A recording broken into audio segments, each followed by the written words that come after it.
బాలీవుడ్ దర్శకుడు రోహిత్ శెట్టి ఇంటిపై కాల్పుల కేసులో నలుగురిని అరెస్ట్ చేశారు ముంబై పోలీసులు. నలుగురిని పూణేలో అదుపులోకి తీసుకుని ముంబైకి తరలించారు. నిందితులను కోర్టులో హాజరుపరిచారు. నిన్న అర్ధరాత్రి ముంబై జూహు ప్రాంతంలో దర్శకుడు రోహిత్ శెట్టి ఇంటిపై కాల్పులకు పాల్పడ్డారు దుండగులు. 4 రౌండ్లు కాల్పులు జరిపి బైక్ పై పారిపోయారు.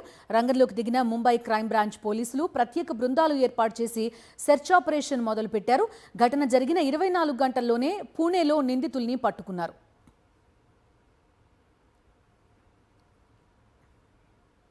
అయితే ఈ దాడులను తామే చేసినట్టుగా ప్రకటించింది లారెన్స్ బిష్నోయ్ గ్యాంగ్ సభ్యులు శుభం లోంకర్, అర్జు బిష్నోయ్లతో పాటుగా హరి బాక్సర్ ఈ కాల్పులో పాల్గొన్నట్టుగా సోషల్ మీడియాలో పోస్ట్ చేసింది. తమ పనిలో జోక్యం చేసుకోవద్దని గతంలో రోహిత్ శెట్టిని పలుసార్లు హెచ్చరించినప్పటికీ ఆయన జీర్ణించుకోలేదని, అందుకే ఈ దాడి చేసినట్టుగా వెల్లడించింది బిష్నోయ్ గ్యాంగ్.